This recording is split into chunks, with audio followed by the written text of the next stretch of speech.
Hello everyone, नमस्कार। तो आज हम लोग इंडो बांग्लादेश रिलेशंस को देखेंगे। इस सेशन में आपको बहुत सारे फैक्ट्स एंड फिगर्स मिल जाएंगे, मैंने कंपाइल किए हैं जो प्रीलिम्स के लिए बहुत ज़्यादा इंपॉर्टेंट हैं और मेंस के लिए पूरा सेशन इंपॉर्टेंट है।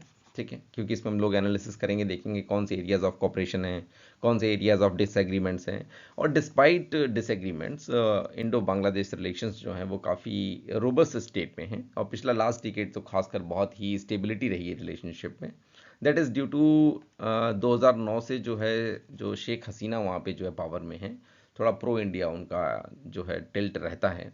हालांकि वो अभी डोमेस्टिक पॉलिटिक्स पे हम लोग अभी लास्ट में चर्चा कर लेंगे। ठीक है, तो इंडो बांग्लादेश रिलेशंस को देखते हैं हम लोग और आगे बढ़ते हैं। देखिए, बांग्लादेश की जियो पॉलिटिकल इंपॉर्टेंस समझने के लिए आप एक बार मैप देखिए। ये ईस्टर्न इंडिया का मैप है। ठीक है, और ये जो ऑरेंज कलर की लाइन दिख रही है आपको, ये पूरा जो है इंटरनेशनल बॉर्डर है इंडिया बांग्लादेश का। ठीक है, अब आपको एक जगह कहीं जाना है, मान लीजिए, तो आप 1700 किलोमीटर से होते हुए जाएंगे या 200 किलोमीटर से जाएंगे। ऑब्वियसली आप 200 किलोमीटर से ही जाएंगे।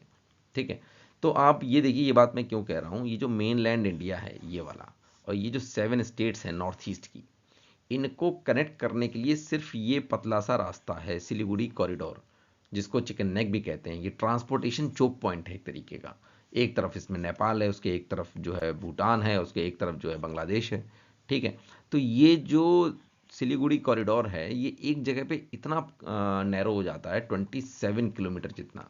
ठीक है, तो मतलब ये भी हमारे लिए कंसर्न की बात है कि मतलब इसको अगर चाइना के इन्फ्लुएंस में, अगर इस पे कोई मतलब ड्यूरिंग वॉर टाइम में भी अगर किसी ने ब्लॉक कर दिया, तो हमारा तो नॉर्थ ईस्टर्न स्टेट से बिल्कुल जो कनेक्ट ही टूट जाएगा। ठीक है, त्रिपुरा की जो कैपिटल है अगरतला, मान लीजिए, वहाँ से किसी को पोर्ट एक्सेस चाहिए। ठीक है, और वो अगर कोलकाता अगर आता है तो उसको चलना पड़ेगा वाया दिस रास्ता, और पूरा जो है 1700 किलोमीटर। ठीक है, और वही अगर चित्तागोंग पोर्ट का उसे एक्सेस मिल जाता है तो मात्र 200 समथिंग किलोमीटर। ठीक है, तो इसीलिए बहुत से एरियाज ऑफ कॉपरेशन जो है वो नीडेड हैं। बहुत से एरियाज़ में जो हमें बांग्लादेश की हेल्प चाहिए, और बहुत सी एरियाज़ में हम उसे हेल्प करेंगे। वो सारे डायमेंशन, सारी चीज़ें हम लोग आगे देखेंगे।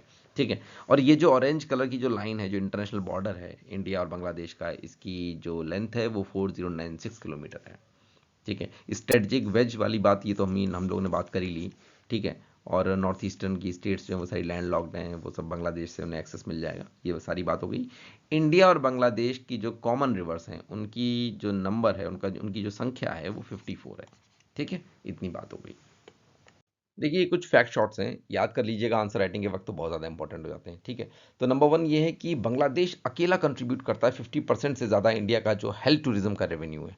हेल्थ टूरिज्म क्या होता है? यानी जो लोग विदेशों से भारत इलाज कराने आते हैं, उनका जो भी प्रपोर्शन है उसमें 50% जो है बांग्लादेश से लोग आते हैं। ठीक है, उसके बाद लगभग 9% आपके इराक से लोग आते हैं, 8% के आसपास आपके अफगानिस्तान से आते हैं, और 4.5% के आसपास मालदीव से आते हैं। तो यानी कि यहाँ से आदमी वहाँ घूमने आता है, वहाँ से इंसान यहाँ पर इलाज कराने आता है। उसके बाद इंडिया का जो एक्सपोर्ट है बांग्लादेश पे, उसकी इक्विवेलेंट लगभग 18 बिलियन के आसपास जो है हम एक्सपोर्ट करते हैं। और अगर कुछ लगभग, अभी एक न्यूज़ थी हिंदुस्तान टाइम्स में कि 415 गुड्स पे जो है बांग्लादेश जो है हैवी टैरिफ इम्पोज करता है, और अगर वो टैरिफ अगर वो नहीं लगाएगा तो हमारा ये और ज़्यादा बढ़ेगा। ठीक है, क्या एक्सपोर्ट करता है बांग्लादेश? जूट प्रोडक्ट्स करता है, और readymade garments, cotton garments, waste and scrap of steel, ये इसके मेजर जो है टॉप एक्सपोर्ट्स हैं बांग्लादेश के। ठीक है, और हमारा बांग्लादेश के साथ में ट्रेड सरप्लस है, और बांग्लादेश को बेचारे को जो है 14 बिलियन का जो है उसका डेफिसिट है। ठीक है, ट्रेड डेफिसिट है। मतलब हमारे साथ में उसका इतना गैप है। इंडिया रशिया के साथ में कोलैब करके जो है वो बना रहा है, बांग्लादेश का पहला न्यूक्लियर पावर प्लांट बना रहा है रूपपुर में। ठीक है, और इंडिया क्या एक्सपोर्ट करता है बांग्लादेश को? वो ये सब है, rice, sugar, pulse, onion, pharmaceuticals, accessories, cotton, sugar, fruits. Simple है, बस जान लीजिए।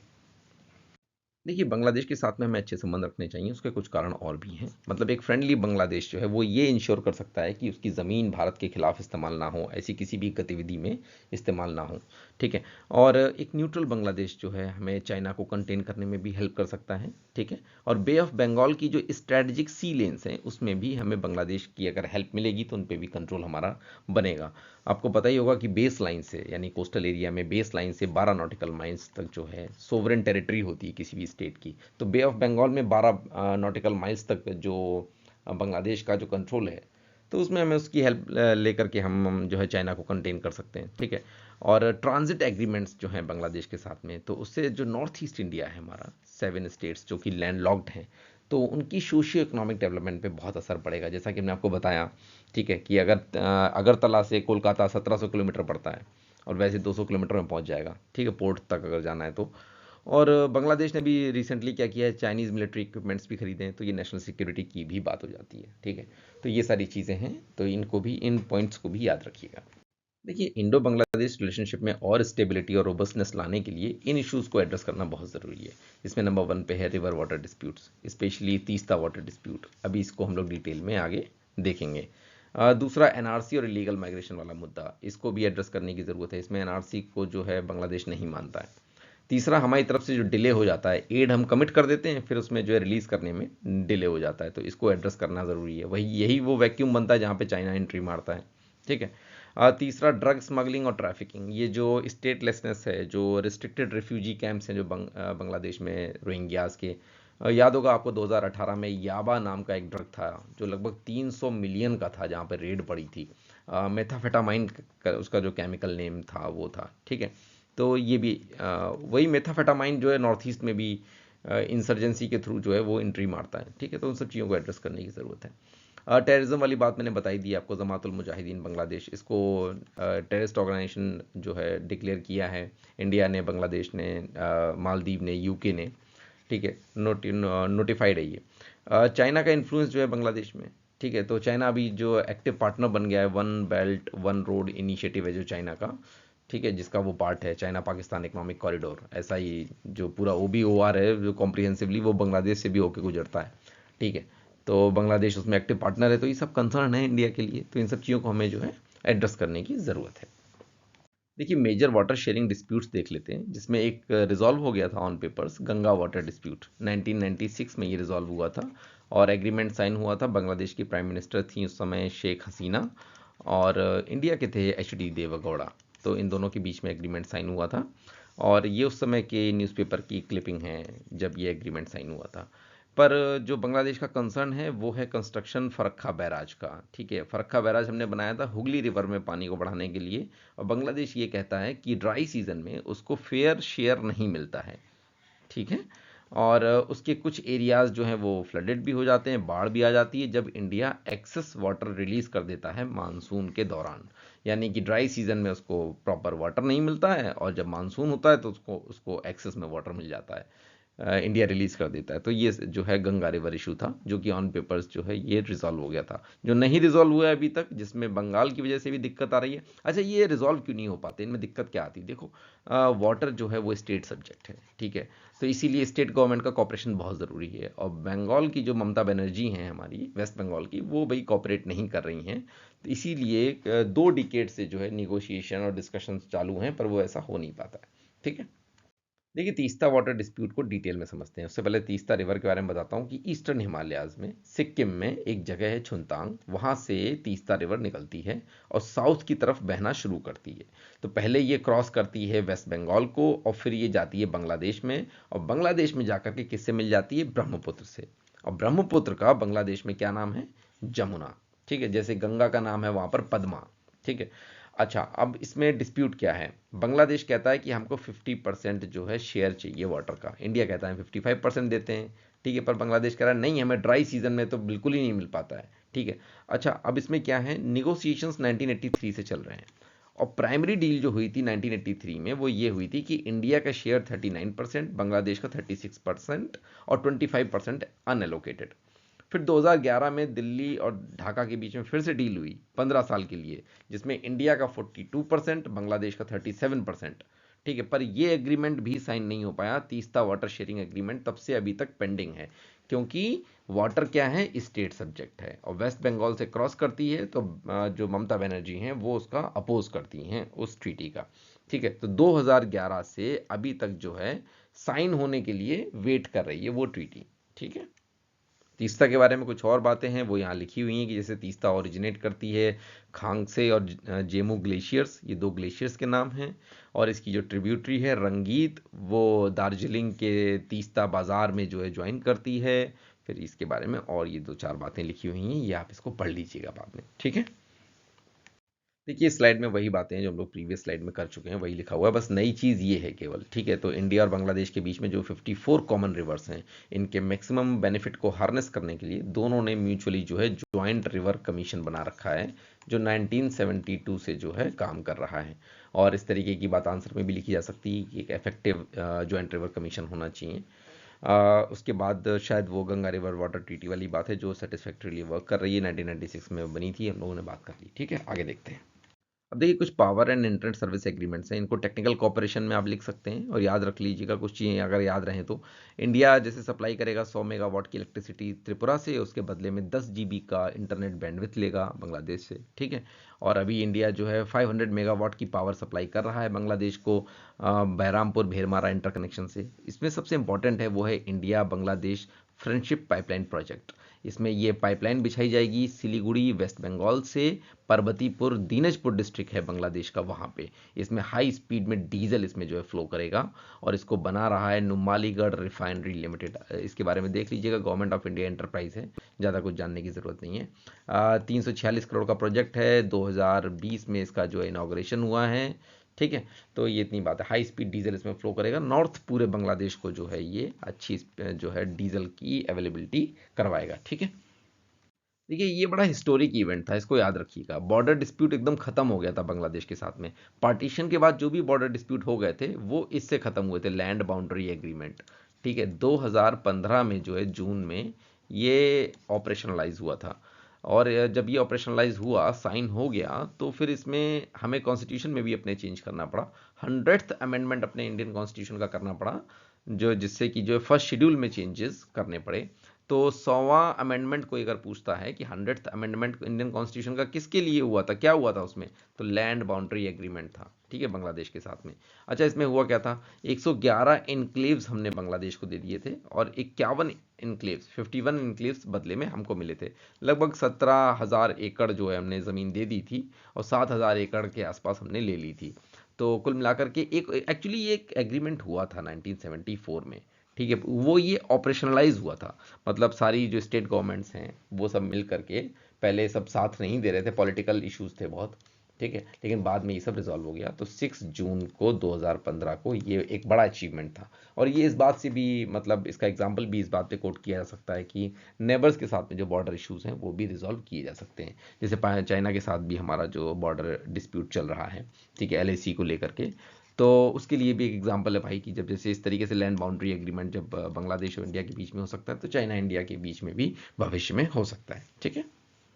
अब देखिए कॉपरेशन इन डिफेंस सेक्टर देखते हैं, तो इसमें ये याद रखिएगा सुंदरवन मैत्री, ठीक है। अब ये क्या है सुंदरवन मैत्री, ये ज्वाइंट एक्सरसाइज है बीएसएफ और बीजीबी यानी बॉर्डर गार्ड बांग्लादेश के बीच में। तो ये नाम याद रखिएगा, कई बार मैचिंग में सब में पूछ लेते हैं, यूपीएससी में भी पूछ लेते हैं और पीसीएस में भी पूछ लेते हैं, ठीक है। तो ज्वाइंट एक्सरसाइज हो गई। अब एम उसका वही finding better border managerial mechanism for 2 countries, ठीक है। दूसरा है कोऑर्डिनेटेड बॉर्डर मैनेजमेंट प्लान, सीबीएमपी, 2011 में साइन हुआ था, to synergize the effort of both border guard forces for more effective control over cross-border illegal activities and crimes, as well as for the maintenance of the peace and tranquility along the India-Bangladesh border। तो वही वह सब बातें हैं बढ़िया बढ़िया कि जो है इलीगल एक्टिविटीज़ और क्राइम कंट्रोल हो, इस तरीके का जो है बॉर्डर मैनेजमेंट प्लान जो है 2011 में साइन हुआ था, ठीक है। एड एंड असिस्टेंस भी देख लेते हैं थोड़ा सा। तो 2010 में जब बांग्लादेश की prime minister Sheikh Hasina India आई थी, तो 1 बिलियन लाइन ऑफ क्रेडिट उनको अनाउंस किया था। तो मोस्ट ऑफ द प्रोजेक्ट्स जो हैं उसके वो कंप्लीट हो चुके हैं। और 2015 में पीएम मोदी गए थे बांग्लादेश, तो 2 बिलियन का अनाउंस करके आए थे, जो अभी तक पेंडिंग है। उसमें रेलवे पे, पावर, शिपिंग, हेल्थ, इन सब पे जो है टेक्निकल एजुकेशन वगैरह पे काम होना था। अब जैसे बॉर्डर हाट जैसी चीज़ें हैं, तो ये भी इंडो बांग्लादेश रिलेशनशिप में ये दिखाती हैं कि भाई अब जो थ्राइव कर रहा है रिलेशन, ठीक है, उसमें अब जो ट्रस्ट भी है।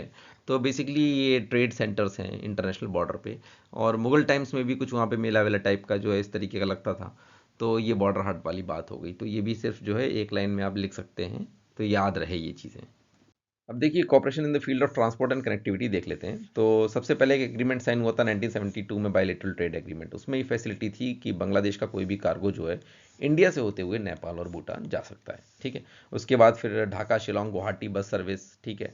फिर कोलकाता ढाका अगरतला बस सर्विस, ये सारी की सारी पीपल टू पीपल कॉन्टैक्ट बढ़ाने के लिए जो है ये सब चीज़ें होती हैं। इसमें सबसे इंपॉर्टेंट है आपका अगरतला अखूरा रेल लिंक। ये पहला रेल रूट है नॉर्थ ईस्ट इंडिया और बांग्लादेश के बीच में, ठीक है। इसके अलावा फिर जो इनलैंड जो वाटरवेज हैं, जो नदियों के थ्रू जो ट्रांसपोर्ट है, उसके जो पहले से ही प्री डिसाइडेड प्रोटोकॉल्स वगैरह हैं, उसके थ्रू ये सब चीज़ें होती रहती हैं। It outlines mutually beneficial arrangement for the use of waterways for both countries for commerce. ठीक है, तो ये ट्रांसपोर्ट एंड कनेक्टिविटी की बात हो गई। देखिए, चाहे फॉरेन पॉलिसी हो या इंटरनेशनल रिलेशंस हो, diaspora is the important element, है ना। तो लगभग 10,000 के आसपास इंडियन सिटीजन्स जो हैं वो बांग्लादेश में रहते हैं। ज़्यादातर लोग जो हैं वो रेडीमेड गारमेंट सेक्टर में हैं या फिर जो है प्रोफेशनल एमएनसीज में हैं। तो ये 10,000 के आसपास डायस्पोरा है। ठीक है, एक ब्रीफ इंट्रो देता हूँ आपको, डोमेस्टिक पॉलिटिक्स है जो बांग्लादेश उसका। जैसे यहाँ पर दो बड़ी पार्टियां हैं, बीजेपी और कांग्रेस, वैसे ही बांग्लादेश में दो बड़ी पार्टियां हैं। एक तो बांग्लादेश अवामी लीग और दूसरा बांग्लादेश नेशनलिस्ट पार्टी बीएनपी। समझने के लिए आप इस तरह से समझ सकते हैं कि ये जो अवामी लीग है, ये कुछ कुछ कांग्रेस की तरह हैं कि जिन्होंने देश चलाया, देश को आज़ाद कराया, वही सत्ता में है। तो 2009 से ये पावर में है। और कौन पावर में है? शेख हसीना। ये बेटी हैं शेख मुजीबुर रहमान की, जिनको बंग बंधु कहते थे, और जो कि फाउंडिंग फादर हैं बांग्लादेश के, पहले प्रेसिडेंट भी रहे हैं। ठीक है, तो ये तो हो गई अवामी लीग। ऐसे ही खालिदा जिया हैं, ये बात की हैं, इनके जो हस्बैंड थे ज़ियाउर रहमान, उनका असैसिनेशन हुआ था 1981 में, उनकी ये विडो हैं। तो ये जो मेजर पार्टीज़ हैं, इनको थोड़ा सा प्रो इंडिया समझा जाता है, और ये खालिदा जिया हमेशा जो है एक्यूजेशंस करती रहती हैं कि भाई ये जो है इंडिया को लेके बहुत ज़्यादा सॉफ्ट हैं। हालांकि अभी रिसेंटली चुनाव में फिर खालिदा जिया भी जो है कुछ हिंदू कम्युनिटीज़ के पास गई और उनको जो है थोड़ा सा लुभाने का प्रयास किया। फिर ये अलग बात हो जाएगी, फिर ज़्यादा इतना ठीक है अभी। ठीक है, हिंदूज जो हैं वो 12 से 13% जो है बांग्लादेश की 130 मिलियन की पॉपुलेशन में कॉन्स्टिट्यूट करते हैं। तो ये फिगर भी इंपॉर्टेंट हो जाता है, समझ लीजिएगा इतना। ठीक है, इसके बाद ये वो 3 इंटरनेशनल फोरम्स हैं जहां पर इंडिया और बांग्लादेश दोनों मेंबर हैं, सार्क, बिम्स्टेक और IORA। ठीक है, देखिए, वे फॉरवर्ड की अगर बात करें तो इंडो बांग्लादेश रिलेशनशिप में बहुत पोटेंशियल है। ठीक है, और दोनों मिलकर के अगर ग्रीन एनर्जी पे काम करें तो साउथ एशिया को जो है सेल्फ रिलायंट इन एनर्जी बना सकते हैं। और बांग्लादेश लेस डेवलपिंग कंट्री से, LDC से डेवलपिंग कंट्री की कैटेगरी में आ जाएगा 2026 तक। ठीक है, और जब ये इस कैटेगरी में आ जाएगा तो WTO के अनुसार जो है, जो LDCs को मिलने वाले जो बेनिफिट्स हैं वो बंद हो जाएंगे। ठीक है, इसीलिए हम इकोनॉमिक जो पार्टनरशिप है वो उसको और आगे ले जाना चाहते हैं सेपा के थ्रू। ठीक है, तो बांग्लादेश को भी आगे आना चाहिए, इसमें कॉम्प्रिहेंसिव पार्टनरशिप इसमें करनी चाहिए। इसमें दोनों के जो हैं इकोनॉमिक स्थिति सुधरेगी और strengthen economic ties between India and Bangladesh. ठीक है, कल लगभग 415 प्रोडक्ट्स पे बांग्लादेश ड्यूटीज़ भी लगाता है बहुत ज़्यादा, तो वो जब वो उसको हटाएगा तो उससे हमारा ट्रेड और बढ़ेगा। तो मतलब पोटेंशियल बहुत है इसमें। ठीक है, बाकी कोस्टल कनेक्टिविटी, रेल, रोड और इनलैंड वाटरवेज, इन सारी चीज़ों पे हम लोग देख ही चुके हैं। इस तरह से बातों को आप और बेहतर तरीके से जो है वे फॉरवर्ड में संक्षिप्त तरीके से लिख सकते हैं। ठीक है, तो कैसा लगा आपको ये वीडियो, हमको ज़रूर बताएं। मिलते हैं फिर नेक्स्ट वीडियो में, तब तक अपना ख्याल रखिएगा। बहुत बहुत धन्यवाद। और हाँ, चैनल को सब्सक्राइब ज़रूर कर लीजिएगा। Thank you.